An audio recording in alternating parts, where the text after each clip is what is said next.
Hello, it's Antoinette Lattouf with the Weekend Briefing. My guest today is Victoria Latu, and there is so much more to her than meets the eye or even the ear when you hear her accent. She has a fascinating journey from where she was born, her career, and how she came to be a celebrity stylist. You won't want to miss it. Fascinating chat. Enjoy. Victoria Latu, welcome to the Weekend Briefing. So you have a super interesting family and globe-trotting history. So tell me about your family origins. Where were you born and how you came to Australia? Okay, this is a bit of a story. I don't want to say I have an interesting one because it sounds a bit like, I'm interesting to everybody, but I do. I was born in USSR, so the ex-Soviet Union. I actually was born in what is now considered the Ukraine, but which is really weird because Russian is my first language. I'm Russian Orthodox, as in I was christened in the Russian church. I know all about art, history, Russian food because I lived there till I was 7. So that explains that my mom is Russian from the Ukraine, Russian. So anyway, that's another story for another time. Yes. And that's how confusing my identity is. And my other half is my father is Nigerian. So I am from the Yoruba tribe, the 3 main tribes in Nigeria. There's Hausa, Igbo, and Yoruba. So I'm from one of the main ones. We have our own dialect, but in Nigeria, we speak English. So from 0 to 7, I lived in Russia. And from 7 till about 13 and a half, I lived in Lagos, Nigeria. And then just before I turned 14, I was just a few months before, 4 or 5 months before I turned 14, I immigrated to Australia and have been an Aussie ever since. And yet you have this fantastic, I'm going to call it the Elle Macpherson meets Kylie Minogue accent, I come from everywhere and nowhere accent, which I quite love. I know. I think because I learnt English all around the place. Basically, I learnt how to speak English in Nigeria because I'm one of those ESL people, English second language. So Yeah. I learned how to speak that. And obviously, Nigerians have their own accent. I did live in the States from about 2009 to 2011. And I was in the entertainment industry there, and I tried to kind of get rid of my Aussie/Nigerian/British leaning accent, and this is what we've ended up with. I think And it's this still is where we this are. is it. This is where we are. It's still predominantly Australian, but I do have a twang, and it's my signature, I guess. Are you one of those annoyingly lucky and talented people who speaks multiple languages? I don't know if it's lucky or I guess, yes, I'm lucky. I do love speaking multiple languages. I'm fluent in Russian and I speak Yoruba, which I said is the Nigerian dialect. I don't get to practice as much, so my fluency in Yoruba is not that great, but I understand completely. When you speak your language, you understand what is being said to you. You understand the intricacies of the language, but I'm not fluent speaking anymore because I don't get to practice the language, unfortunately. So you did a bit of your education in Russia, a bit of it in Nigeria, then came to Australia. At what point did you realize that fashion and styling is where you wanted the direction you wanted to head into? Oh, to be honest, I fell into fashion. I wanted to be a bit like you. I wanted to be a journalist. I studied communication, majored in broadcasting. I was set for television. That's really what I wanted to do. Not acting, not any of those things. I genuinely wanted to be a communicator. I wanted to tell the news. And I think it's because my generation, I'm your age, so I'm assuming like maybe like me, you were raised on Oprah. Yes. So I actually was like, oh, there's this black woman on television. She has similar hair. She's so powerful, articulate. She seems to give me all these aha moments all the time. This is me, and I love to talk. I mean, seriously, I'm like, oh my God, Jesus, I have found my calling, and I And then you were really like, Oprah can do it. We can do it. we can It's do it. easy. Yeah, I had, but the thing is, just because of how I grew up and where I came from, and the leaps in of everything I saw in my life, nothing seemed impossible to me at that time. I just felt like if I come from communist Russia, and I've lived in Nigeria, and I came here to school and made friends and did, like, to me, everything was a possibility because I had just seen so much of everything. And I think that gave me a broad perspective on life, on the ability to do things. So, yeah, that was going to happen. And then, of course, if you think back, so when did I try? So I was at uni, and I tried to get into the entertainment industry, or at least into broadcasting. And at that point, unlike now, I think we had specifically 3 channels. I did end up working for Channel 10 years and years later, obviously, like for the last 3 years. And I was told, because I was trying to get into television is what I told. So after uni, you want to have work experience and do internships. So fashion wasn't even here.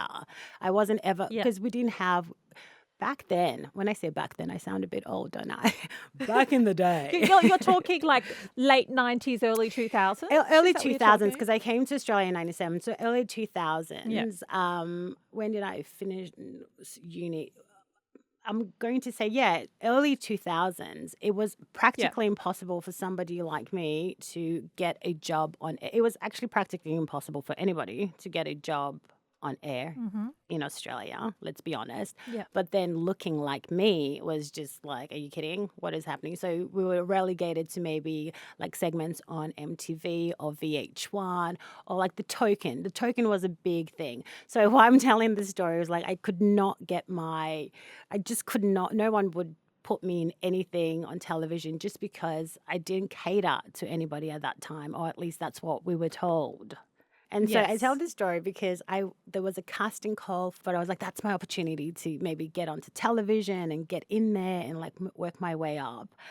But I was told literally that we already have one black girl at the network. So there's possibly not another. And word for word, I didn't even take it like, I knew before going in, I was even telling myself that there was already a black girl on air at the network. So chances of me having a role there was practically impossible. Yeah. But to say that story, I laugh because that for some reason didn't deter me. You know, somebody like I don't know why it wasn't like, oh. Isn't it terrible that at that point you're not surprised? No. You just kind of are like, oh, well, they did, I knew my chances were slim to non-existent because they do have one 100%. black person on air and, well, I gave it a crack. Yeah, that was totally exactly how I wasn't even taken aback because I was being told, I just already understood that to be true. And because there was just there wasn't any opportunity at that point at all. We had 3 networks, like 3 main networks. And yes, there was ABC and SBS, but it was such a different landscape now. So I always tell people that now you can go on and start your own podcast or your YouTube channels and stuff. We didn't have that. We had so many gatekeepers. Yeah, and they're streaming and there's just basically you do you, boo, at this time. That wasn't the case back then. So in one sense, it made me who I am. So, like, no isn't in my vocabulary. I don't understand, the whole, like, they told me no, so that means no. It's just, like, find another way, basically. And one of the ways you did find it, or perhaps contributed to it, was you were told to change your surname because your surname was too complex. Yes, but that was more me, getting all this knockbacks and not being able to get into things and all that. So I was just in my intention. So what's your actual surname? Okay, my surname, I am Victoria Tokumbo Olabuntu. So truly a Nigerian African name, which now that I say that, I'm quite proud of. But it's so funny that I really wanted to change it in an essence, like essentially to assimilate better. Who gave you that advice? It's probably going to kill me. But it was Nick Giannopoulos. I think we were friends at one stage. I mean, I know. Nick Giannopoulos? The irony love of your Greek surname, but he said to me I should give myself something catchier as a stage name because I was friends with him around that time where I was trying to break into the scene and all that kind of stuff. And that was the Walk Boy era, if you remember those movies and stuff. And he was like, your latte, your chocolate latte, it's more like a stage name thing. So essentially he said Victoria Latte, but I thought No, I think latte is a bit cheesy. So let's just change it to Latu because there are other Latus and that seems to be all right with everybody. There are lots of Latus around. Not even Yes. considering, truly, not even considering that Latu is basically like Mr. Smith in like the Maori, in Polynesian. the Yeah. Polynesian culture. Polynesian So world. till Yes. this day, I get Instagram DMs like, girl, I love you. What tribe are you from? And then I'm like, well, it's a tribe in Africa, but. And having to explain that story. So, no, Latu originated because Nick Giannopoulos advised me to call myself Victoria Latte because, latte, I'm latte colored. And Yeah. like but Wow. not genuinely, I mean, I know he was trying to, it was he was probably joking. trying to It be was helpful. helpful, you know what Yeah. I mean? And but Yeah. that's really the origin of my name. Yeah, my state, and it's stuck. So, yeah. And so you've studied journalism, tried to get into TV, tried a show that didn't work because Yeah. they'd reached their black person quota. Quite. So how Yeah. so how did they how So, then okay, did you I'll enter tell into you. fashion? So, what happened was I moved to Sydney. I had a boyfriend at the time that lived in Sydney. So, I moved to Sydney for better work opportunities in the media landscape. So, MTV was another place. Like, obviously, I could be on MTV because I'm a black girl with an afro. I know my music and my pop culture. So, oh my God, MTV is now my only But did you chance. know your music and pop culture? Was that just a Very, very, stereotype? no, I did. Oh, you did. Okay. Well, that's I handy. did. Yeah. So because but I think everybody at that age does, no? I was really into everything. But even till this day, you can ask me something as random as how old is Tim McGraw, and I'll tell you. I don't know why. I'm one of those people that have this pop culture Okay. information. It just sips in. Right. Nothing physics, Yeah. nothing biology, but you tell me something about pop culture, and I'm like, "Brrr." Okay. There you go. So I'm like, okay, MTV that's it. I could do MTV. So obviously, I did all the competitions. Do you remember them? All the TV hosts competitions. Victoria, I don't appreciate you making us sound old with all of these. Do you remember them? And what about this? I know. Look, we're not that old, but we're ladies of a particular age. We're actually not old. It's just so funny how we're not at all, actually. But the leaps and bounds that our industry has made definitely makes me sound old because these things were like, Yes. the competitions just to get on television and like the 3,000 people traveling from everywhere. Anyway, so Yeah. what happened is I moved to Sydney. I fell in love with your normal story. And my boyfriend at the time was a musician and he was going to LA. So, of course, what does the heart do? The heart follows to LA. So, and Yeah.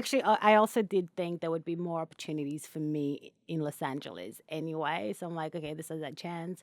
So you're like, those networks allow more than one black person on Exactly. air. I was like, if I'm really going to, so it actually did work out. If I'm actually going to make a good go of it, I am going to go to Los Angeles and give it a crack. And it helps very much so. It's almost like, it was fated that my boyfriend at the time was also on a quest in Los Angeles. He had a record deal and all that kind of stuff. So long story short, I got to LA and it was one of the most career-wise and personally, it was one of those experiences that I am forever grateful for. Everybody romanticizes living in LA Mm. and doing all that kind of, and I have some of the experiences that I had were just quite incredible. Even to speak about them is just like, whoa, she's probably making that up.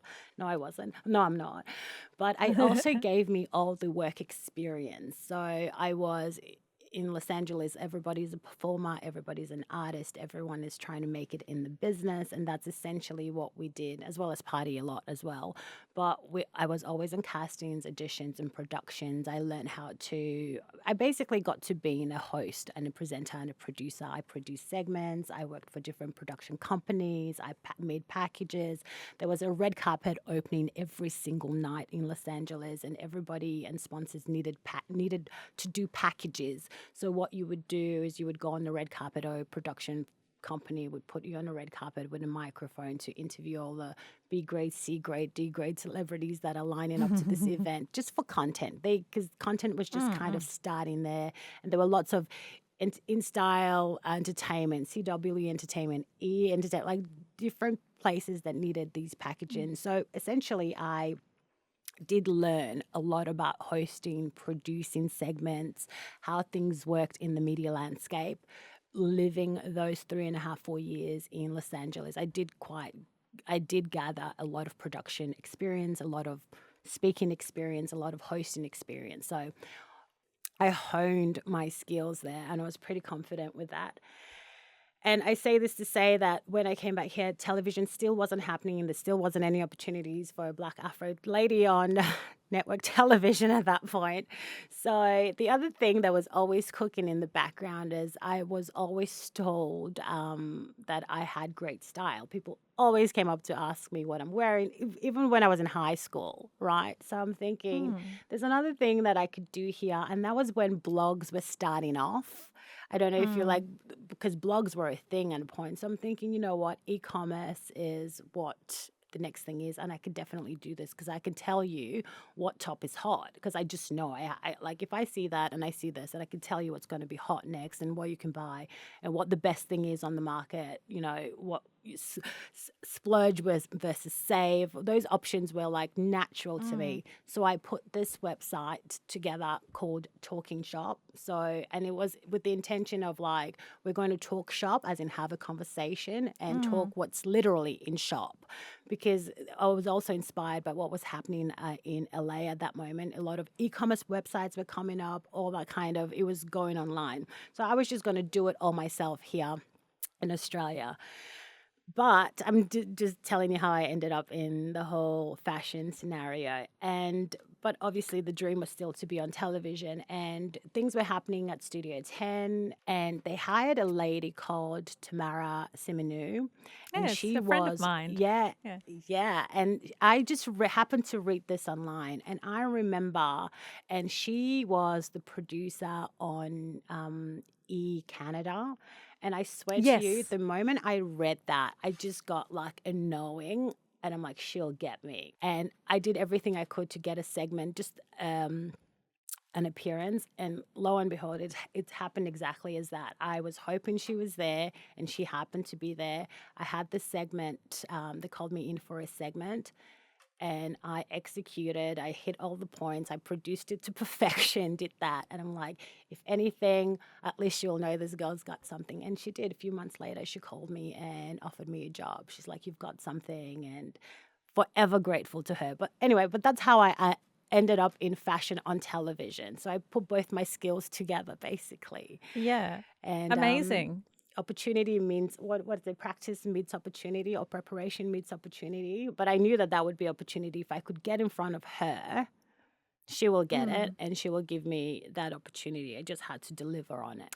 And I want to talk about how fashion has evolved over the years and throughout your career, because growing up, it was very much, oh, if you look like Miranda Kerr and Kate Moss, all is well. And lots of the outfits were pretty much modeled on skinny, very skinny, kind of shapeless women, um, because that kind of went out of vogue. And what I'm seeing is it's kind of coming back, isn't it? The Right. Yeah. heroin waif kind of look and dressing that way.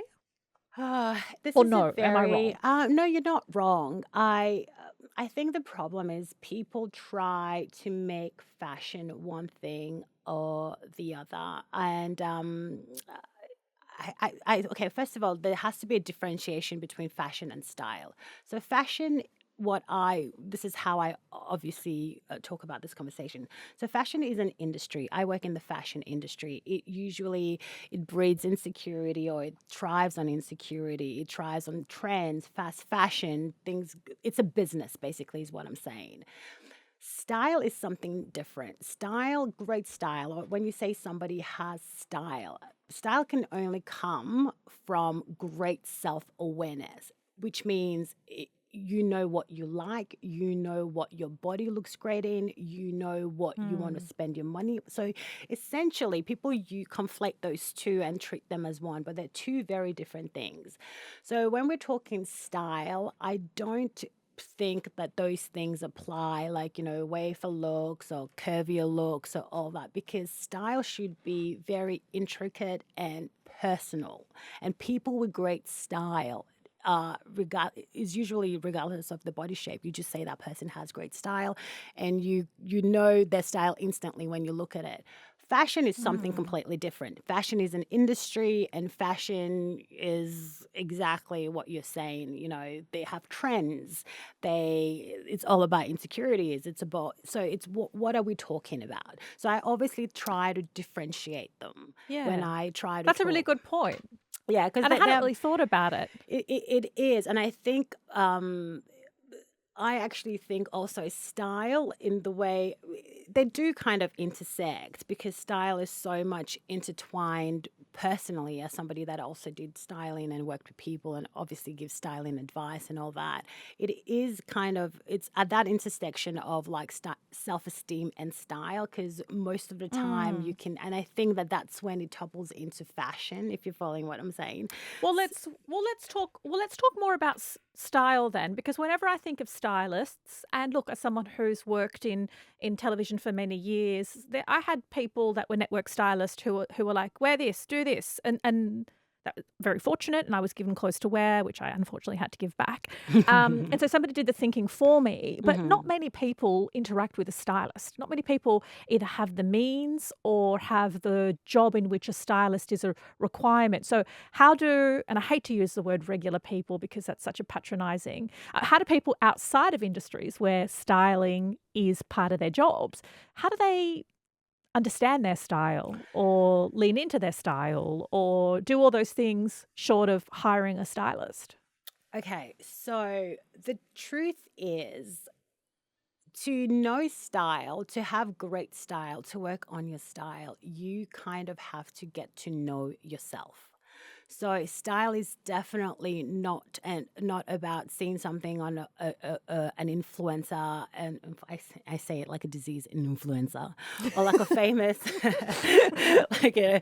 it's not seeing something on a celebrity or a big social media person and going, that is for me, right? The way to extricate style from that is to go, what about that do I like? So it's not about getting that same item, because you might have a different body, or what I'm trying to say is you want to know what draws you to certain things. You want to know, to have great style, you want to get to know yourself. And sometimes to fast forward that is you want to get somebody to help you, to work with you. But essentially at the crux of that is you knowing yourself. So like I said, when you see something that you like, and it could be usually on somebody, what about it do you like? Is it, for example, if I'm wearing a floral top, do you like it because I look sexy in it? Or do you like it because I look feminine in it? Or do you like it because I represent extricate what it is about the essence of what you're seeing? Because it's not about the top. When people do it that way, it's very fashion. You're going to get that top and it's not going to look the same on you, and you've missed the point. So what I'm saying is, like, you might like it because, wow, it made me look strong. So you want to look for something that makes you feel the same way. Do you understand what I'm saying? So Or I feel really confident wearing it. so you want to achieve the essence of the thing and not the item itself. And sometimes you do need like a stylist to help you, to take you around the store and show you what works on your body. You know what I mean? Like sometimes I think that essentially is it's very important to know your body. And I know that's very difficult for women, but that is essentially one of the biggest steps in getting your style and your appearance right. You just have to look at that mirror and you have to decide, like, know your body. As a woman, as I said, like I know we have difficult relationships. Most women do, because we go through different phases in our lives and we change and things change and all that. It's completely understandable, and you are not alone. Every woman goes through that at some point in her life, whether it's growing old, whether it's having children, whether it's going through menopause, whether it's through sickness, everything. But the thing is, you've got to know your body. So it's like, I was listening to, I think, Stacey London, I know, the old school. She was saying, I'm just going to say, it's not that your body is a problem, but ignoring something doesn't make it go away. It just means that you have something you're ignoring, right? But it's rather that you acknowledge what you're working with. You kind of, I have big boobs, or I have a big butt, or I have a big tummy, whatever it is.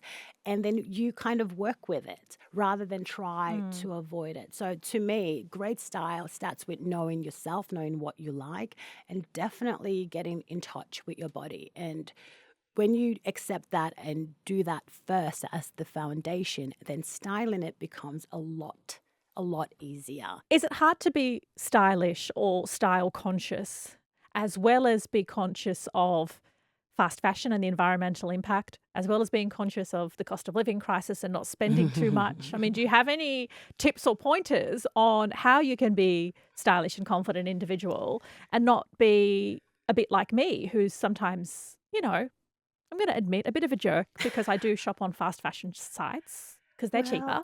Yes, that's true. It's like balancing a lot of kind of different things. I have to say, life is about balance, and I don't think swinging the pendulum from one side to the other is actually the answer. I do think, yes, some fast fashion is.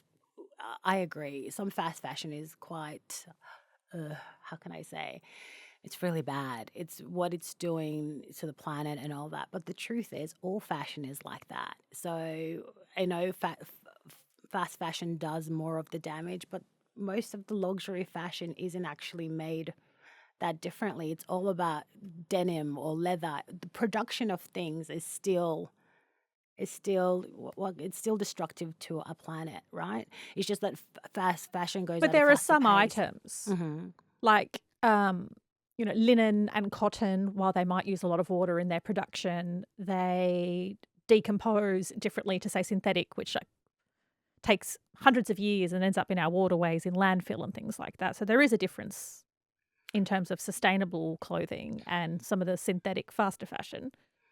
Well, true, but some people, the same argument could be made for when we use animal. Like, for example, I am somebody that doesn't like faux leather anything, because essentially, and that's supposed to be what is it?